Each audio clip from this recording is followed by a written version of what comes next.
Zoo और जादुई candy बादशाही की कहानी। जादुई जंगल। ज़ू एक छोटी सी और तजस्सुस से भरी हुई बच्ची थी, जिसके घुंघरियाले बाल और शरारती मुस्कुराहट उसकी पहचान थी। इसका दिल मुहिम जोई के लिए हमेशा बेकरार रहता था। एक दिन जब वो अपने गांव के पीछे मौजूद घने जंगल में घूम रही थी, तो उसकी नज़र एक बड़े दरख्त पर पड़ी।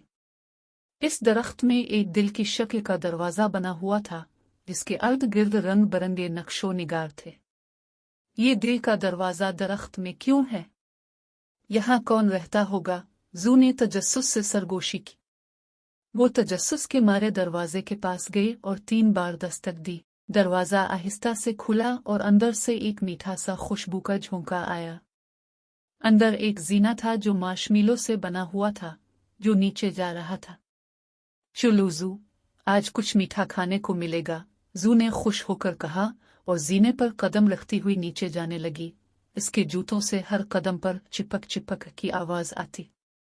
कैंडी बादशाही। ज़ू जब नीचे पहुंची तो दंग रह गई।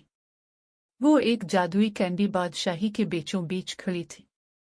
करीब ही एक चॉकलेट की नदी बह रही थी, जिसके किनारे रंग बिरंगे जेली के पत्थर थे। गलियां जेली की बनी थी और दरख्त लंबे लंबे लोलीपॉप के थे। आसमान में कैंडी रंग के बादल तीर रहे थे और आसपास मीठे किरदार चल फिर रहे थे, जिनमें जिंजर ब्रेड इंसान, जेली बियर्स, मार्शमेलो खरगोश और जेली बैन परिंदे शामिल थे। अरे छोटे इंसान, खुश आमदीद, एक छोटा सा जेली बियर बोला, जिसने अपने सर पर एक चमकता हुआ ताज पहना हुआ था। इसने अपना तारुफ किंगुम चहारुम के नाम से करवाया। तुम बिल्कुल सही वक्त पर आए हो, किंगुम ने खुश होकर कहा। हमारा सालाना कैंडी मेला शुरू होने वाला है और हमें एक खास मेहमान की जरूरत है। क्या तुम शामिल होना चाहोगी? ज़ू की आंखें खुशी से चमक उठी। हाँ, हाँ, हाँ। किंगुम ने ज़ू को शहर के चौक में ले जाया, जहाँ कैंडी के दुकानदार हर किस्म के मीठे खाने पेश कर रहे थे। ये कैरी मिल के चश्मे, रुई के गालों के मीनार और रक्स करती हुई लकीरस की छड़ियाँ। कैंडी मेला। मेले में ज़ू ने मुख्तलिफ खेल खेले, जैसे पेपरमिनट घुमाओ, जिसमें वो एक बड़ी पेपरमिनट पर घूमकर खूब हंसी, और जेली बियर की कश्ती, जिसमें उसने मार्शमेलो खरगोशों के साथ मिलकर जेली बीन्स की टीम से जोर आजमाई की। उसने कैडी कारन की टॉपलेट में बैठकर फिजा में उछलती और टॉफी ट्राम्पोलिन पर मजे से झूले लेकर लुत्फ अंदोज हुए। इतने में एक ऊंची सी आवाज गूंजी और सबकी नजरें चॉकलेट के हाथियों के जुलूस की तरफ उठ गई। इन हाथियों पर जेली बैन के डांस करने वाले और जेली बियर के मौसीकार सवार थे। सब कैंडी के लोग खुशी से नाच रहे थे और ज़ू भी इनमें शामिल हो गई, अपने मार्शमेलो दोस्तों के साथ घूम घूम कर। खट्टा लीमो सरप्राइज। लेकिन अचानक एक गहरी और गुस्से से भरी हुई आवाज गूंजी, कौन है जो मेरे जंगल में मजे कर रहा है? एक खट्टे लीमू की शक्ल की मखलूक नमूदार हुई, जो हवा में तीर रही थी और उसने खट्टे लाइकोरिस के धागों की चादर ओढ़ी हुई थी। इसका नाम सर सावरपास था और वो कैंडी बादशाही का सबसे बदमिजाज किरदार था। वो नहीं, किंगुम सरगोशी में बोला। सर सावरपास को हंसी और खुशी से नफरत है। सर सावरपास ने अपना खट्टा असा उठाया और उसकी हरकत से सारी कैंडी बादशाही खट्टी होने लगी।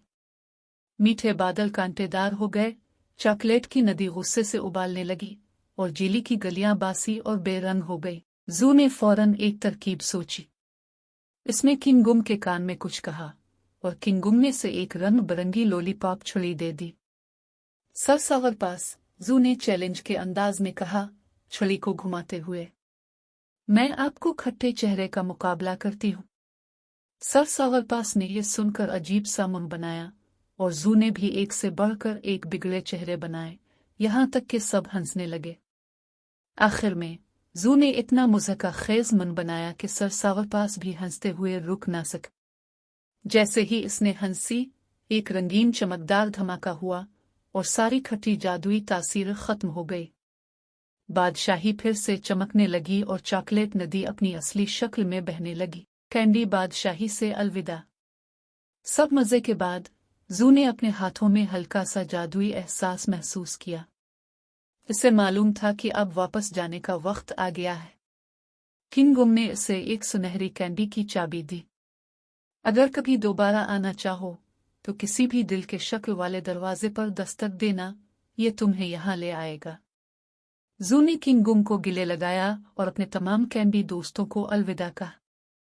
एक आखिरी नजर जादुई सरजमीन पर डालते हुए वो मार्शमेलो जीने पर चढ़ गई और वापस अपनी दुनिया में आ गई। जब वो बाहर निकली तो सूरज गुरूब हो रहा था और उसका गांव सुनहरी रोशनी में नहा रहा था। घर की तरफ जाते हुए जू ने सोचा कि ये उसकी मुहिम जोई का सिर्फ आगाज है। वो अपने दोस्तों को कैंडी बादशाही के बारे में बताने के लिए बेताब थी, और शायद किसी और दिल के शक्ल वाले दरवाजे से एक नई मुहिम जोई तलाश करने के लिए भी।